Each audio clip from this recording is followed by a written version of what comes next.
Atomic structure, है ना। अच्छा, पहले देखो कि एटम है क्या, व्हाट इज एन एटम, है ना। आप जानते हो पहले से, N atom is the smallest particle of an element, है ना। मॉलिक्यूल के लिए जो है ये smallest particle of an element और कंपाउंड दोनों हो सकता है ना। जैसे फास्फोरस का मॉलिक्यूल P4 है, वाटर का मॉलिक्यूल H2O है ना। तो मॉलिक्यूल जब आएगा तो ये फिगर 2 मिनट हटा दो, बोलेंगे दे दोगे। तो ये एलिमेंट का भी है और कंपाउंड का भी है ना।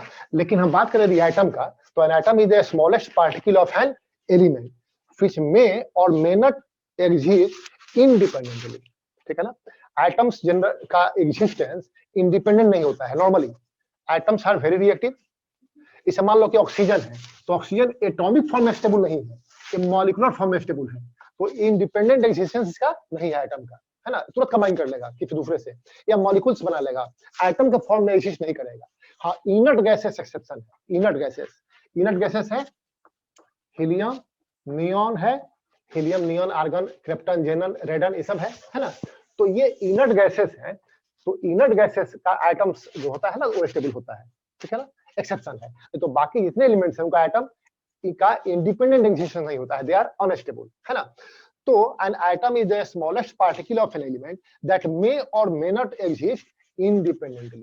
लेकिन सबसे इंपॉर्टेंट इसका प्रॉपर्टी क्या है, but can take part in a chemical reaction, ठीक है ना। Molecules can't take part in a chemical reaction. Before taking part in a chemical reaction, molecules are broken down into atoms, and then atoms takes part in the chemical reaction. तो atom का सबसे बढ़िया definition यही है कि an atom is the smallest particle of an element that can take part in a chemical reaction. इतना ही कहना काफी है ना। जैसे मान लो आप, ये हाइड्रोजन है, ये क्लोरीन है, इनके बीच में रिएक्शन होता है। यदि डायरेक्ट सनलाइट में रिएक्शन कराओगे आप तो एक्सप्लोसिव रिएक्शन होगा। डार्क में the reaction hardly takes place, diffuse sunlight में स्मूथ रिएक्शन होता है। तो पहले क्या होगा, ये हाइड्रोजन जो है ना, इसके बीच का ये बॉन्ड जो है, देखो या क्लोरीन के बीच बॉन्ड है, ये बॉन्ड पहले वीक होगा, कमजोर बॉन्ड होगा, ये कमजोर बॉन्ड हुआ, है ना। Cl है ये, इनके बीच एक नया बॉन्ड बनना स्टार्ट हो जाएगा, है ना, HCl के बीच। फिर क्या होगा, ये बॉन्ड ब्रेक कर जाएगा, बना देगा HCl। तो HCl जब बना, हाइड्रोजन क्लोरीन मिलकर बनाया हाइड्रोजन क्लोराइड गैस। तो ये मॉलिक्यूल पहले एटम में टूटा, ब्रेक हुआ, तब एटम रिएक्शन में भाग लिया। तो खैर आपको रिएक्शन से यहाँ कोई मतलब नहीं है। आप जान लो सिर्फ कि before taking part in a chemical reaction, molecules are broken down into atoms and then atoms take part in a chemical reaction. तो एटम का सबसे इंपॉर्टेंट प्रॉपर्टी है कि they can take part in a chemical reaction, ठीक है ना। तो हम कह सकते हैं कि an atom is the smallest particle of an element, an atom is the smallest particle of an element that can take part in a chemical reaction, है ना। हाँ, ये बात अलग है कि इट मे और may not exist independently, clear हुई बात। अच्छा, याद रखो आप एक बात कि an atom has all the properties of the element, ठीक है ना। It is the smallest possible unit of the element, ठीक है। अब है इसके बारे में आपको डिटेल में कुछ नहीं जानना है हालांकि, लेकिन थोड़ा सा जान लो नॉलेज के लिए कि ये डाल्टन ने सबसे पहले एटम के बारे में बताया था। उनका कुछ पोस्टुलेट था, उनका कुछ थ्योरी था, उसके बारे में हम एक बार देख लेते हैं थोड़ा सा शॉर्टकट में। पहला ये कहना था कि all matter is made up of very tiny particles called atoms, है ना। तो ठीक है, एटम्स का बना हुआ है। दूसरा था कि atoms are indivisible particles which can't be created और destroyed in a chemical reaction, है ना।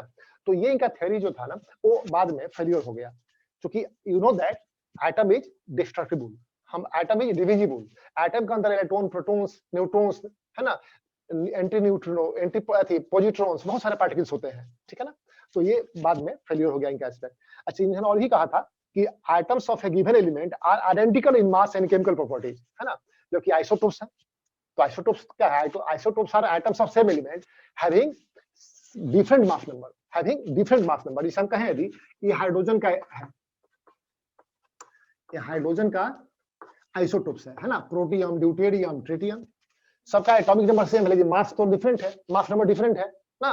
तो इनका ये कहना कि atoms of a given element are identical in mass गलत हो गया था ना, फेलियर हुआ ना ये एस्पेक्टिंग का, ठीक है। तो ये पहले से था। हमको डिटेल में इसके बारे में इस चैप्टर में नहीं पढ़ना है, हम सिर्फ इतना समझ लेते हैं कि डाल्टन का जो एस्पेक्ट था कि एटम इज इंडिस्ट्रक्टिबल, है ना, इनडिविजिबल। तो ये एस्पेक्ट फेलियर हो गया। Atoms can be divided into सब एटॉमिक पार्टिकल्स, ठीक है ना। बस तो हम यहीं से आगे बढ़ते हैं और देखो आगे आप, डाल्टन एटॉमिक थ्योरी यहाँ का टॉपिक नहीं है, वो कोई बाद में पढ़ना होता पढ़ लोगे आप लोग अपने अलग से, है ना। देखो आप जानते हो पहले से 8 क्लास से पढ़े होंगे शायद आप लोग कि यदि ग्लास रॉड ले लो आप और सिल्क क्लॉथ से रब करो, ठीक है ना, तो ग्लास रॉड में चार्ज चला आता है पॉजिटिव चार्ज और सिल्क क्लॉथ में नेगेटिव चार्ज। ऐसा क्यों होता है? क्या होता है ना कि नॉर्मली जो एटम्स होते हैं इनमें number of protons is equal to number of electrons रहता है। एक प्रोटॉन पे +1 यूनिट चार्ज है और 1 इलेक्ट्रॉन पे -1 यूनिट चार्ज है ना। इसका मतलब ये हुआ किसी एटम में टोटल नंबर ऑफ प्रोटॉन माने total number of positive charge is equal to total number of electrons मतलब total number of negative charge. तो an atom is electrically neutral due to any reason. If an atom loses electron it gains positive charge. If an atom gains electron, it gains negative charge. So whenever glass rod is rubbed with silk cloth, glass rod loses electron, a silk cloth gains electron. So glass rod becomes positively charged and silk cloth becomes negatively charged. तो रब करने पे charge जो produce होता है ये क्या suggest करता है कि एटम के जो है इसके अंदर कुछ सब एटॉमिक पार्टिकल्स हैं, इसमें कुछ चार्जेस भी हैं, है ना। तो on rubbing two objects together they became electrically charge. It means that an atom is made up of some charged particles. कर सकते हैं ना हम लोग, ठीक है। Two such particles are electrons and protons, ठीक है ना। तो डाल्टन का जो थ्योरी था कि एटम डिविजिबल नहीं है ना, ये फेलियर हो गया यहीं से तब, है ना। है हम बात करें अब इलेक्ट्रॉन्स के बारे में ना। तो इलेक्ट्रॉन्स के लिए देखो यहाँ पर पहला फिगर से पहले हम देखते हैं इलेक्ट्रॉन के डिस्कवरी के बारे में। तो जे थॉमसन ने स्टडी किया इसे और इसके पहले विलियम क्रूस थे, इन्होंने गैस का वो डिस्चार्ज ट्यूब का एक्सपेरिमेंट किया था। इसके पहले discharge tube with flowing electrons, इसका एक्सपेरिमेंट इन्होंने सबसे पहले किया था, ठीक है ना। तो ये क्या होता है डिस्चार्ज ट्यूब, फिगर आपके सामने है देखो। और डिस्चार्ज ट्यूब और कैथोड रे ट्यूब भी कह सकते हो is a hard glass tube having 2 metal plates. देखो दोनों एंड पे 2 मेटल प्लेट लगा है ना, लाओ तेरा लैपटॉप लाओ उसमें, ये है डिस्चार्ज ट्यूब। ध्यान दो, यहाँ देखो कर्सर पे ध्यान दो आप, ये डिस्चार्ज ट्यूब है, देख रहे हो आप, ये ट्यूब है डिस्चार्ज ट्यूब। डिस्चार्ज ट्यूब और डिस्चार्ज ट्यूब इज और एक कैथोड रे ट्यूब भी ऐसे कहते हैं हम लोग, है ना। तो इज हार्ड ग्लास ट्यूब, ये हार्ड ग्लास का थोड़ा स्ट्रांग है, मजबूत है, हार्ड ग्लास का ट्यूब है having 2 metal plates known as electrodes. देखो ये एक प्लेट यहाँ पर है, देख रहे हो आप, और ये प्लेट यहाँ पर है, ठीक है ना, ये इलेक्ट्रोड्स है, 2 इलेक्ट्रोड्स हो गया। हम इसे सोर्स ऑफ इलेक्ट्रिसिटी से कनेक्ट कर देंगे, तो ये बैटरी हो सकता है हाई वोल्टेज का या इंडक्शन कॉइल हो सकता है। तो आप जानते हो कि इसमें 2 पोल्स होते हैं, एक प्लस एक माइनस, है ना। तो निगेटिव प्लेट से एक जुड़ा हुआ है, देख रहे हो ना, ये निगेटिव प्लेट से जुड़ा हुआ है और दूसरा है यहाँ पे ये पॉजिटिव प्लेट से जुड़ा हुआ है ना, ठीक है। पॉजिटिव प्लेट से जो जुड़ा है ना इसे एनोड कहते हैं, और जो नेगेटिव वाला प्लेट जो है ये देख रहे हो ना, ये नेगेटिव प्लेट, इसे हम लोग कैथोड कहते हैं, ठीक है ना। तो the plate connected to positive pole of a battery is called anode. Positive pole से जुड़ा हुआ हो इंडक्शन कॉइल या बैटरी के, इसे क्या बोलते हैं हम लोग, कैथोड। पॉजिटिव वाले को क्या बोलेंगे, नहीं याद रखना, सी से कटायन और सी से कैथोड, क्लियर हो गया। सी से कटायन, सी से कैथोड। तो कैथोड के तरफ कटायन अट्रैक्ट होता है, तो कैथोड नेगेटिव होगा तब ना होगा, ठीक है। ए से A for anode, A for अनायन, तो अनायन तो नेगेटिवली चार्ज आयन है, ठीक है। तो positive pole of a battery is called anode. The plate connected to positive pole of a battery is called anode. Simple. A से अनायन, A से anode, यहाँ पर अनायन माइग्रेट करेगा यदि अट्रैक्शन की बात आवे तो पॉजिटिव की तरफ जाएगा एनोड। वो इलेक्ट्रोलिसिस करते हैं तो वहां यूज करते हैं उसका हम लोग, है ना। फिर देखो यहाँ पर the plate connected to negative pole of a battery is known as cathode. ये कैथोड है, नेगेटिव है ना, कैथोड। अच्छा कटायन जो है अट्रैक्ट होगा कैथोड की तरफ, दिमाग रखोगे आप, इससे आपको कंफ्यूजन नहीं होगा। तो फिर से बात समझ लो जरा कि a discharge tube or cathode ray tube is a hard glass tube having 2 metal plates known as electrodes. तो एक इलेक्ट्रोड यहाँ पर है और दूसरा इलेक्ट्रोड यहाँ पर है, सिंपल सी बात है। ये दोनों इलेक्ट्रोड्स जो है ना they are connected through a battery और इंडक्शन कॉइल, है ना। तो बैटरी के पॉजिटिव टर्मिनल से जो कनेक्टेड होगा, देख रहे हो आप, इसे एनोड कहेंगे, एनोड, क्लियर हो गया। और जो नेगेटिव से होगा उससे क्या बोलेंगे, कैथोड, सिंपल सी बात है। और gas is filled in the tube at low pressure. देखो यहाँ गैस फील्ड है, एक बात समझ लो कि गैस जो होता है ना ये मॉलिक्यूल्स का बना होता है, ठीक है ना। कंडक्शन ऑफ इलेक्ट्रिसिटी तभी पॉसिबल है जबकि चार्ज पार्टिकल्स हो, आयंस हो। इसलिए गैस जो है ना they are non conductor of electricity, gases are non conductor of electricity. तो यहाँ से इलेक्ट्रिसिटी कंडक्ट गैस से नहीं होता है, क्लियर बात, ठीक है। लेकिन ऐसा किया जाए कि वेरी लो प्रेशर अप्लाई कर दिया जाए, वेरी लो प्रेशर अप्लाई किया जाए। अब जानते हो नॉर्मल प्रेशर कितना होता है, atmospheric pressure 76 centimetre of mercury होता है, ये नॉर्मल प्रेशर है ना। नॉर्मल प्रेशर कितना है, 76 सेंटीमीटर ऑफ मरकरी होता है। अच्छा प्रेशर जो है 760 mm कर दो आप चाहो तो, 760 millimetre of mercury normal pressure हुआ, एटमॉस्फेरिक प्रेशर। तो कैथोड रे ट्यूब जो यहाँ पर है, ध्यान दो जरा, इसमें हम प्रेशर को कंट्रोल कर सकते हैं, प्रेशर को डिक्रीज कर सकते हैं, ठीक है ना। कैसे, यहाँ देखो इसमें ये वैक्यूम पंप से जुड़ा हुआ है, देख रहे हो यहाँ, तो ध्यान से हुआ है यहाँ, ये वैक्यूम पंप जुड़ा हुआ है ना, यहाँ देख रहे हो आप, वैक्यूम पंप जुड़ा हुआ है। तो इसके एयर को शक करके बाहर निकाल लेंगे तो प्रेशर इसका डिक्रीज कर जाएगा, है ना। तो the pressure of the gas inside discharge tube is controlled by vacuum pump connected to the tube, simple सी बात है। और ध्यान दो जरा कि gases are non conductor of electricity under normal condition, ठीक है ना। But if pressure is decrease to large extent, इसे प्रेशर को डिक्रीज करके 0.01 mm ऑफ मरकरी कर दिया गया, mm ऑफ मरकरी कर दिया गया, ठीक है ना। हाँ नहीं रोक, और हाई वोल्टेज अप्लाई किया गया, वोल्टेज हाई अप्लाई किया गया, हाई वोल्टेज है ना, high voltage potential difference apply करते हैं, वो हाई वोल्टेज अप्लाई किया जाए, 10,000 वोल्ट अप्लाई करो, ठीक है। तो क्या होगा, गैस आयनाइज कर जाएगा, आयंस बदल जाएगा। जिसे देखो यहाँ पर सपोज करो आप, हटा दो फिगर, ये फिगर आप लोग देख चुके हो, फिगर हटा रहे हैं, फिगर दिमाग में रख लो आप, आपके बुक में फिगर ध्यान दो जरा। तो फिगर आप देख चुके थे, फिर से एक बार समझ लो जरा। A discharge tube is a hard glass tube having 2 metal plates, बताया था आपको।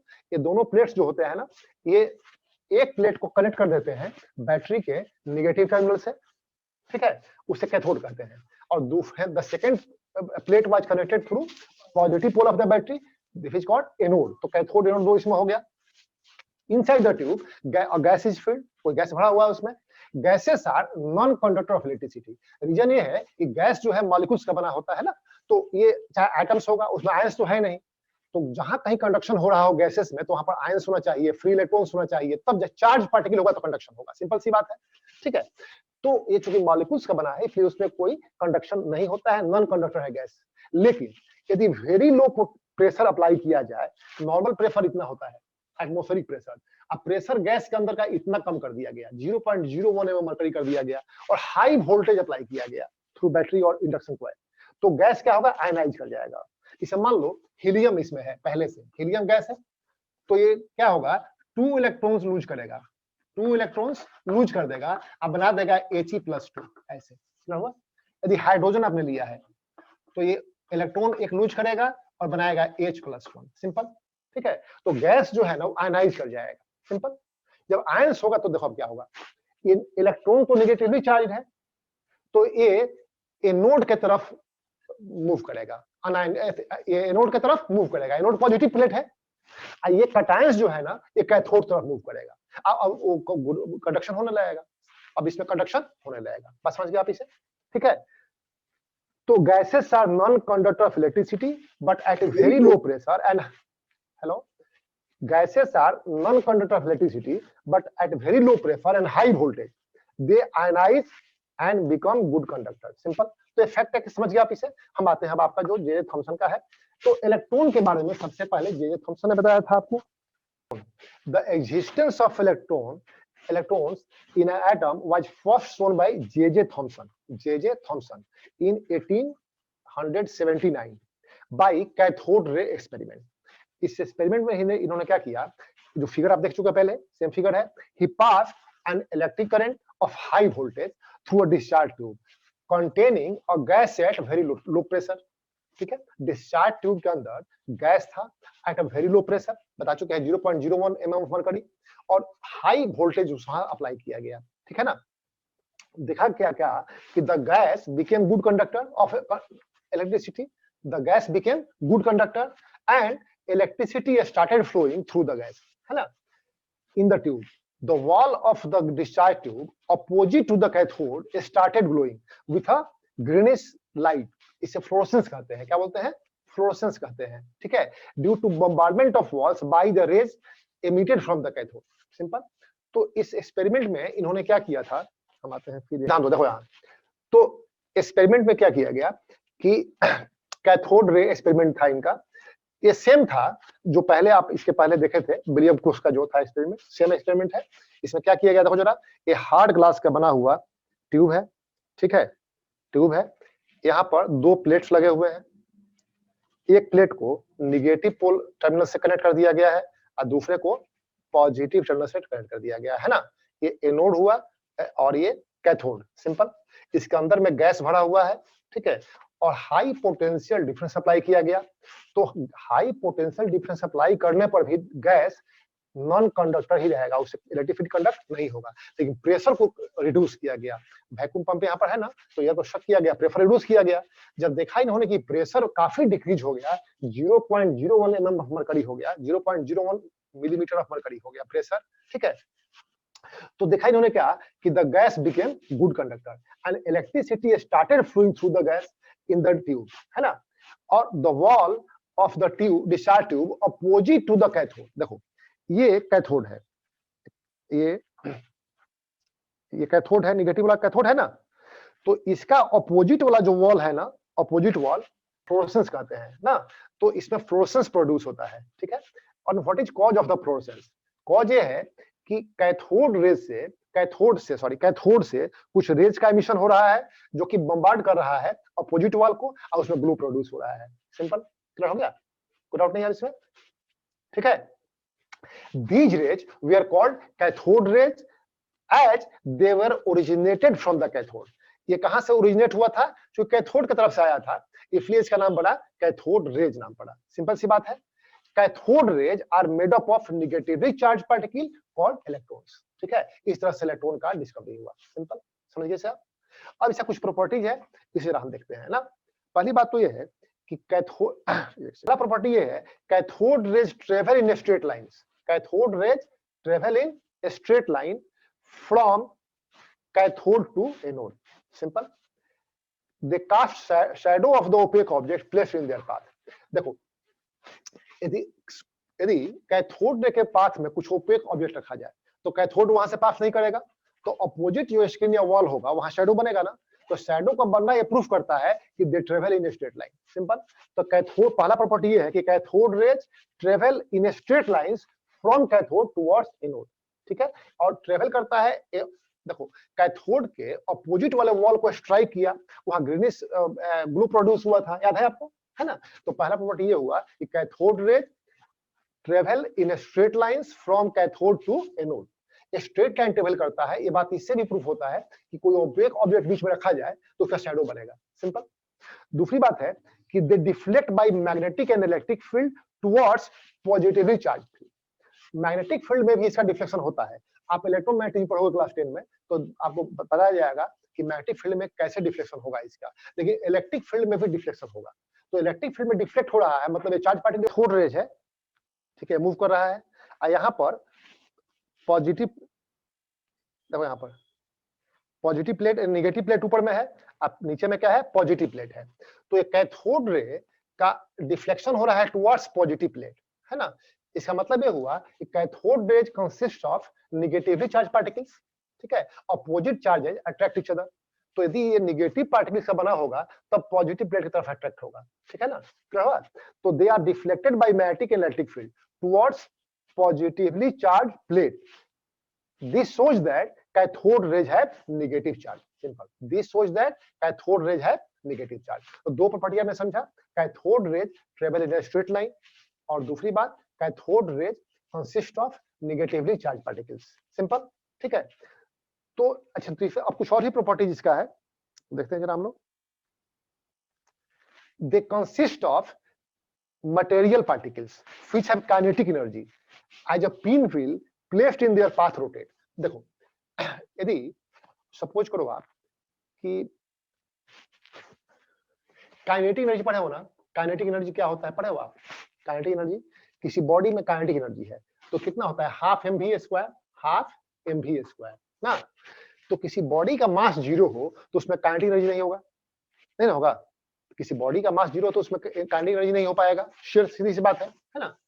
तो कैथोड रे के पाथ में यदि माइका का बना हुआ व्हील व्हील समझते हो ना, व्हील बच्चे सब मिलते हैं ना, यहाँ पर लगा व्हील जैसा बना देते हैं, ऐसा कोई व्हील बना दिया गया है ना। माइका हल्का लाइट होता है, हल्का होता है, और तो उसका एक व्हील बना दिया जाए और कैथोड रे के पाथ रख दिया जाए तो वो रोटेट करने लगेगा।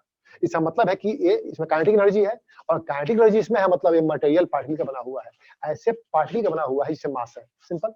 ठीक है, तो अगला प्रॉपर्टी है they consist of material particles, है ना, एंड हैव काइनेटिक एनर्जी। ठीक है, क्यों? As a pin wheel placed in their path rotate. ठीक है, सिंपल। पहले डिस्कस कर चुके हैं, they cause greenish yellow fluorescence on striking of soda glass screen placed in the tube, है ना। तो सोडा ग्लास का एक टाइप है सोडा ग्लास, उस पे यदि स्ट्राइक करता है तो ग्रीनिश येलो ग्लो प्रोड्यूस करेगा, फ्लोरोसेंस प्रोड्यूस करता है, भी प्रॉपर्टी इसका हुआ। तो तीसरा प्रॉपर्टी समझ गया आप। नेक्स्ट है they penetrate through matter and cause ionization of the gas through which they pass. ठीक है, they can penetrate through matter, और किसी गैस से भी पास कर रहा तो गैसेस को आयनाइज कर सकता है, सिंपल। अच्छा, the E/m ratio, E/m ratio माने charge by mass ratio, charge by mass. ठीक है, the charge by mass ratio for particles of cathode rays, इस बाद में इसका नाम दिया गया इलेक्ट्रॉन्स, है ना, रिमेन्स द सेम, ये हमेशा रहता है 1.76, कितना 1.76 into 10 power 11 coulomb per KG, coulomb per KG, ये फिक्स है। ठीक है ना। तो अब हम ऐसा करें भी कि कैथोड रे में प्लेट्स का मटेरियल चेंज कर दें ना, कैथोड रे के अंदर जो हम गैसेस यूज किए हैं वो गैस को चेंज कर दें, तो अभी भी E/m रेशियो सेम रहता है, charge by mass ratio same रहता है। ठीक है, इसका मतलब क्या हुआ? इसका मतलब ये हुआ कि इलेक्ट्रॉन्स माने particles of cathode rays are fundamental particles of all atoms, है ना, ये सारे एटम्स में होगा, मटेरियल चेंज करने से चेंज नहीं हुआ ना। तो गैसेस डिफरेंट, मान लो हाइड्रोजन यूज करते हैं तो उसमें भी इलेक्ट्रॉन है, तभी ये सेम रहेगा ना। अब हीलियम यूज करो तो अभी सेम रहेगा। तो हम कैथोड रेज के अंदर गैसेस को यदि चेंज कर दें, उसके प्लेट्स का मटेरियल चेंज कर दें, तो अभी भी जो कैथोड रेज के पार्टिकल्स का E/m रेशियो है, चार्ज बाई मास रेशियो है, remains the same, remains the same. ठीक है, तो this shows that electrons are fundamental particles of all atoms, ये सारे एटम्स में होता है, सिंपल। ठीक है, और नेक्स्ट है वो इलेक्ट्रॉन का चार्ज, उसमें फाइंड आउट किया गया 1.6 इंटू 10 पावर -19 कूलम, ये एब्सोल्यूट चार्ज है, एग्जैक्ट चार्ज है, और रिलेटिव चार्ज माइनस लेते हैं 1 यूनिट, कितना रहता है -1 यूनिट लेते हैं, -1 यूनिट लेते हैं रिलेटिव चार्ज, और इसका एब्सोल्यूट चार्ज जो एक्यूरेट चार्ज जो है ये लेते हैं हम लोग कितना 1.6 इंटू -10 पावर -19 कूलम लेते हैं। ठीक है ना। वो मिलिकन ने इसे फाउंड किया था, ऑयल ड्रॉप एक्सपेरिमेंट था, उसके थ्रू फाइंड किया था इन्होंने, मिलिकन ने, तो ये आया था, है ना। और mass of electron was found to be 9.1 into 10 power -31 KG, -31 KG, ये एब्सोल्यूट मास है ना। और इसका रिलेटिव मास नियरली 0 मान लिया गया, कितना माना गया 0। एक्चुअली प्रोटॉन का 1/1837 टाइम्स कम होता है एक प्रोटॉन से, इतना ऑफ प्रोटॉन होता है ये, है ना, तो काफी स्मॉल है, तो नियर अबाउट 0 मान लिया गया इसको, है ना, रिलेटिव मास 0 मान लिया गया। ठीक है ना, तो समझ गए आप। तो ये था आपका कैथोड रे एक्सपेरिमेंट, कोई डाउट नहीं इसमें नहीं है। ठीक है, इसमें हार्ड ग्लास का बना हुआ एक ट्यूब लिया गया, इसमें 2 प्लेट्स लगे हुए हैं, और उसे कनेक्ट कर दिया गया हाई वोल्टेज बैटरी से, हो गया, चाहे इंडक्शन कॉइल से। ठीक है, जिस प्लेट को आपने कनेक्ट किया है थ्रू नेगेटिव पोल उसे कैथोड कहा, और जिसे पॉजिटिव से कनेक्ट किया उसे एनोड कहा, simple. Hard glass test tube के अंदर में गैसेस फिल किए गए हैं, और हम क्या करते हैं उसे इवैक्यूएशन पंप से कनेक्ट कर देते हैं, और उसके एयर को शक करके बाहर निकालते हैं। ठीक है ना, अब यहाँ समझो, देखो यहाँ देखो तो एयर को शक करके बाहर निकालते हैं। क्या होता है कि गैसेस जो होते हैं ना, they are non conductor of electricity, electricity conduct नहीं होता है उनसे, इंसुलेटर होता है गैस, है ना। लेकिन at a very low pressure and high voltage they becomes good conductor.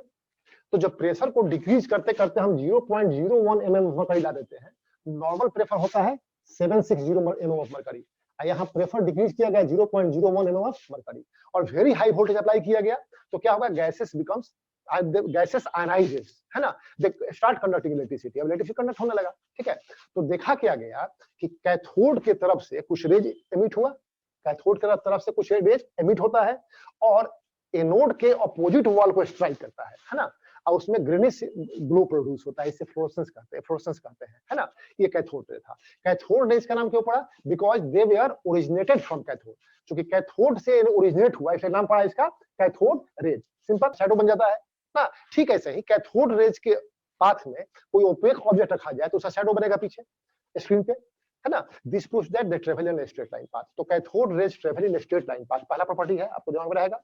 दूसरी प्रॉपर्टी ये है कि they are deflected by magnetic field and electric field. ध्यान देना, मैग्नेटिक फील्ड में भी डिफ्लेक्शन होता है, वो क्यों होता है, डिफ्लेक्शन का डायरेक्शन क्या होगा, ये सब आपको पढ़ना है क्लास 10 में, इलेक्ट्रोमैग्नेटिक चैप्टर में। लेकिन इलेक्ट्रिक फील्ड में डिफ्लेक्शन होता है, तो इलेक्ट्रिक फील्ड में डिफ्लेक्शन किसका होगा, like charges attract like charges repel each other, unlike charges attract each other।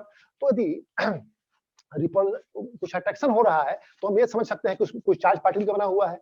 तो देखा गया क्या कि वो कैथोड रे ट्यूब के ऊपर और नीचे इलेक्ट्रिक फील्ड अप्लाई कर दिया गया, है ना। एक पॉजिटिव प्लेट है मान लो, ऊपर नेगेटिव प्लेट है, नीचे में पॉजिटिव प्लेट है, तो कैथोड रे जो है ना वो पॉजिटिव प्लेट की तरफ अट्रैक्ट होता है, बेंड कर गया था ना, ठीक है, दिए थे आपको, हाँ, पॉजिटिव प्लेट की तरफ। ये प्रूफ करता है कि वो नेगेटिवली चार्ज पार्टिकल से बना हुआ है, ठीक है ना। तो particles of cathode rays are negatively charge, these particles are called electrons, इसे इलेक्ट्रॉन बाद में कहा गया। सिंपल, ठीक है। तीसरी बात है कि दे consist of material particles which have kinetic energy. हम कैसे प्रूफ कर सकते हैं, देखो इसके पाथ में एक पिन व्हील रखा गया, लाइट व्हील रखा गया, वो माइका का हो सकता है। माइका जानते हो, माइका हजारीबाग गए हो कभी, अबीर खेलते हो ना, उसमें साइन करता है पार्टिकल, छोटे छोटे तो हल्का पार्टिकल साइन करता रहता है, तो बहुत हल्का लाइट होता है वो, है ना। तो माइका का यदि व्हील बना हुआ, अब व्हील बना करके उसे रख दो पाथ में कैथोड के, तो व्हील रोटेट करना शुरू करेगा, रोटेट करना शुरू करेगा ना। तो रोटेट करना शुरू करेगा, इसका मतलब हुआ कि कैथोड रेज में काइनेटिक एनर्जी है, जिस चलते इसे रोटेट करा रहा है ना। और काइनेटिक एनर्जी है मतलब पार्टिकल्स ऑफ कैथोड में मास है, वो मटेरियल पार्टिकल बना हुआ है, कोई वेव नहीं है ना। समझ बात, तो प्रूफ करता है कि they are made up of material particles, है ना। तो they consist of material particles and have kinetic energy, ठीक है। As a pin wheel placed in their path rotate. Simple.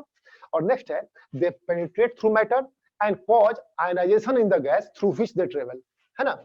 यदि गैस से होकर ट्रेवल करे तो गैस को आयनाइज कर देगा, ये इसकी प्रॉपर्टी है, ठीक है। और नेक्स्ट है कि E/M रेशियो, माने इस कैथोड रेज के पार्टिकल्स का चार्ज बाई मास रेशियो निकाला गया, है ना। तो ये आता है इतना 1.67 × 10⁻11 कूलम चार्ज का यूनिट होता है। चार्ज का यूनिट क्या है, कूलम, अब मास का क्या है, केजी, तो इतना कूलम पर केजी आता है ना। अब देखा गया क्या कि कैथोड रेज के अंदर, कैथोड ट्यूब के अंदर गैस को चेंज कर दो आप, पहले हाइड्रोजन ले लो आप, फिर आप हीलियम ले लो, अदर गैसेज ले लो, है ना। आप चाहो तो उसके प्लेट्स का भी जो मटेरियल है वो चेंज कर दो आप, तो भी कैथोड रेज के पार्टिकल्स का charge by mass ratio same है ना, मतलब पार्टिकल्स सेम रहता है, उसमें कोई चेंज नहीं होता है। इसका मतलब ये हुआ कैथोड रेज का पार्टिकल दैट इज इलेक्ट्रॉन, ये ऑल एटम्स में प्रेजेंट है, वो एटम चाहे हाइड्रोजन का हो, चाहे हीलियम का हो, चाहे किसी का हो, है ना। तो electrons are present in all atoms. Simple, ठीक है। और अगली बात ये है कि इसका चार्ज पता किया गया, तो चार्ज इसका कितना आया 1.6 × 10⁻−19 कूलम, ये इसका एग्जैक्ट चार्ज है, ये इसे एब्सोल्यूट चार्ज कहते हैं, है ना। ये पता किया था मिलिकॉन ने, ऑयल ड्रॉप एक्सपेरिमेंट था, उसके थ्रू उन्होंने पता किया था, ये आया था। हालांकि रिलेटिव चार्ज हम लेते हैं -1 यूनिट, कितना लेते हैं -1 यूनिट, है ना। फिर इलेक्ट्रॉन के मास को पता किया गया था, फाइंड आउट किया गया, तो मास इसका एब्सोल्यूट मास 9.1 × 10⁻−31 केजी है ना। ये एक्चुअली प्रोटॉन के मास का 1/1837 टाइम कम होता है, इसलिए इसको नियरली 0 मान लेते हैं। इसका रिलेटिव मास क्या मानते हैं, 0। तो इलेक्ट्रॉन का सिंबल हो गया E, है ना, सिंबल हो गया E, ठीक है। और यहाँ पर इसका चार्ज है -1, मास है 0। सिंपल, ठीक है। तो इस तरह से इलेक्ट्रॉन के बारे में समझ गया आप, कोई डाउट इसमें नहीं है। अब आते हैं हम लोग प्रोटॉन्स, है ना। ठीक है, देखो आप इसमें ये जो सेटअप है एक्सपेरिमेंट का सेम है जैसा कि कैथोड रे ट्यूब का है। एक डिफरेंस इसमें क्या है कि यहाँ देखो ये कैथोड जो है ना, ये परफोरेटेड है। ये कैथोड कैसा है, ये परफोरेटेड कैथोड है। सिंपल, ठीक है, इसमें होल्स बने हुए हैं बीच बीच में, देख रहे हो ना, परफोरेशन इसमें है, बस यही अंतर है, ठीक है ना। तो अर्नेस्ट गोल्डस्टीन 1886 में इन्होंने एक्सपेरिमेंट किया था, used a perforated cathode in the discharge tube, ठीक है, and perform similar experiment, same experiment था, है ना। हार्ड ग्लास का बना हुआ टेस्ट ट्यूब है, देख रहे हो आप यहाँ, इसमें गैसेस भरे हुए हैं, ठीक है, यहाँ पे ये कैथोड है,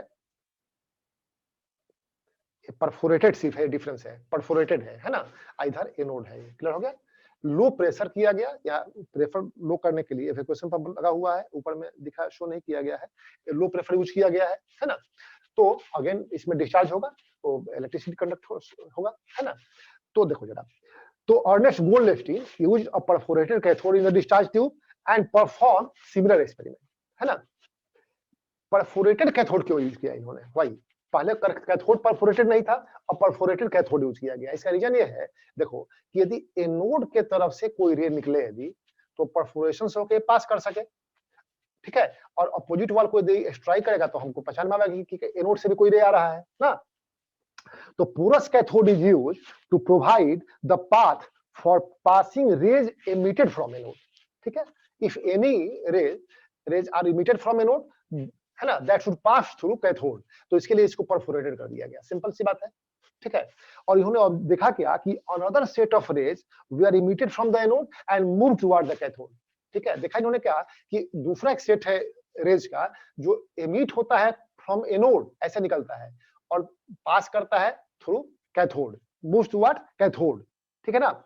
दे were positively charge radiation, they were positively charge radiations, these rays were called, इसका नाम पड़ा एनोड रेज, पॉजिटिव रेज और कनाल रेज भी कहा गया, क्योंकि परफोरेशन से पास किया इसलिए कनाल रेज भी इसको कहा गया, क्योंकि एनोड से निकला था, ओरिजिनेट कहां से किया, एनोड से, तो इसका नाम एनोड रेज भी पड़ा। चूंकि ये पॉजिटिवली चार्ज होता है इसलिए पॉजिटिव रेज इसका नाम पड़ा, इसे कहा गया पॉजिटिव रे, क्लियर हुआ, ठीक है। अब ध्यान दो जरा, this led to discovery of another sub atomic particle called proton, ठीक है। तो यहां से प्रोटॉन के बारे में जानकारी मिली। अब ये प्रोटॉन है क्या, थोड़ा सा देखो कैसे प्रोटॉन के बारे में जानकारी मिली, ये समझो जरा। प्रॉपर्टी को हम देखेंगे तब वही डिस्कस कर देंगे, ज्यादा अच्छा लगेगा। देखो यहाँ पहले इसका प्रॉपर्टीज क्या था, पहला प्रॉपर्टी तो ये था कि, अब फिगर देख लिया आप, इससे क्या था, इसका पहला है they travel in straight lines, they travel in straight lines. Second property है they produce fluorescence on zinc sulphide screen, zinc sulphide का स्क्रीन यदि इसका अपोजिट लगाया दिया जाए तो उसमें फ्लोरोसेंस होता है, तो आपको पता लगेगा कि रेज का एमिशन हो रहा है, ठीक है ना। और the nature of cathode anode rays depend upon nature of the gas enclose in the discharge tube, ये डिफरेंस था, ध्यान दो जरा। कैथोड रेज में क्या था कि ट्यूब के अंदर गैस चेंज कर दिए तो भी कैथोड रेज का पार्टिकल्स जो है ना उसका नेचर सेम रहा, E/M रेशियो सेम है, चार्ज मास रेशियो सेम है, मतलब सेम एडिशन हो रहा है, तो इलेक्ट्रॉन सब में प्रेजेंट है ना। आप हाइड्रोजन लो, हीलियम लो, जो भी लो, सब में इलेक्ट्रॉन प्रेजेंट है, प्रूफ हुआ। लेकिन एनोड रेज में क्या होता है ना कि यदि हम अंदर के गैस को चेंज कर दें, ठीक है, तो ये पार्टिकल्स का नेचर चेंज कर जाएगा। The nature of anode rays depends upon nature of the gas enclosed in the discharge tube, ठीक है, in the discharge tube, simple सी बात है। The E/M values for the particles are different for different gases used in the discharge tube, ठीक है, and this led to discovery of protons। कैसे हुआ discovery, यहाँ देखते हैं। इसे मान लिया जाए हम बात करें हीलियम, आप जानते हो हीलियम जो है ना, बाद में यही चैप्टर पढ़ोगे आप, इसका मास नंबर क्या है, एटॉमिक नंबर क्या है, 8th क्लास में पढ़े होगे, थोड़ा बहुत पढ़े हो 8th क्लास में, जान लो। ऐसे ही हीलियम जो है इसका, इसमें 2 इलेक्ट्रॉन्स है, 2 प्रोटॉन्स है और 2 न्यूट्रॉन्स है, सिंपल सी बात है, ठीक है, हीलियम है। तो सपोज करो कि हमने हीलियम गैस यूज किया डिस्चार्ज ट्यूब में, तो डिस्चार्ज ट्यूब में हमने हीलियम गैस यूज किया, तो जब लो प्रेशर अप्लाई करोगे, हाई वोल्टेज अप्लाई करोगे तो आयनाइज कर जाएगा, आयनाइज करेगा तो क्या होगा, ये 2 इलेक्ट्रॉन्स बाहर निकल जाएंगे, He+2a बना देगा, सिंपल, क्लियर हो गया, ठीक है। अब देखो क्या हो, इसी से कैथोड बनाए थे आपको हम ना, तो कैथोड नेगेटिव प्लेट है, तो एक कैथोड की तरफ ये मूव करेगा, है ना, हीलियम पार्टिकल्स, इसका हीलियम का आयन किधर मूव करेगा, कैथोड की तरफ मूव करेगा, क्लियर हो गया ना। तो इसे आप पॉजिटिव रे बोलते हो या कैथोड एनोड रे बोलते हो, क्योंकि निकलेगा एनोड से, अब मूव करेगा कैथोड की तरफ। तो ये एनोड रेज जो है it consist of cations of helium, simple. लेकिन मान लो हम हाइड्रोजन यूज करते हैं, हाइड्रोजन, तो आपको मालूम है हाइड्रोजन में क्या है, एक इलेक्ट्रॉन है, एक प्रोटॉन है, न्यूट्रॉन तो इसमें है नहीं, ठीक है। और एक इलेक्ट्रॉन ये लूज कर दे तो इसमें क्या बचेगा, H+ बचेगा ना, ये क्या है, सिंपली एक प्रोटॉन है ना। तो अब हीलियम हाइड्रोजन गैस यूज किया गया, तो हाइड्रोजन गैस जब यूज करेंगे तो उसमें कैथोड रेज जो है ना वो बना होगा इलेक्ट्रॉन्स का, कोई प्रॉब्लम नहीं है, सब में है वो प्रेजेंट। लेकिन एनोड रेज अब किस चीज का होगा? कैटायंस ऑफ हाइड्रोजन एटम होगा। अब पहले क्या था? कैटायंस ऑफ हीलियम एटम था। मतलब ये हुआ कि गैस अंदर में क्या यूज किए हुआ आप डिस्चार्ज ट्यूब के, उस पर डिपेंड करेगा एनोड रेज का प्रॉपर्टी। अब क्लियर हुई बात ना? ठीक है, यदि हीलियम आपने यूज किया तो ये पार्टिकल उसमें रहेगा एनोड रेज में, यदि हाइड्रोजन यूज किया तो इसमें ये पार्टिकल्स रहेगा। अब क्लियर हो गया ना? अब देखो इसका मास 1 यूनिट होता है। मास कितना है? 1 यूनिट है, मान लो डेटी मास लेते हैं 1 यूनिट। इसका कितना है? 4 यूनिट, 2 प्रोटॉन 2 न्यूट्रॉन। एक प्रोटॉन का मास 1 यूनिट और न्यूट्रॉन का मास 1 यूनिट। तो ये है कितना? 4 यूनिट मास इसका है। 4 यूनिट मास इसका है। देख लो आप ना, यू मत बोलो, यूनिट अलग हो गया, एटॉमिक मास यूनिट नहीं पढ़ा रहा है। माने ये 4 टाइम्स मास है इसका इससे ना।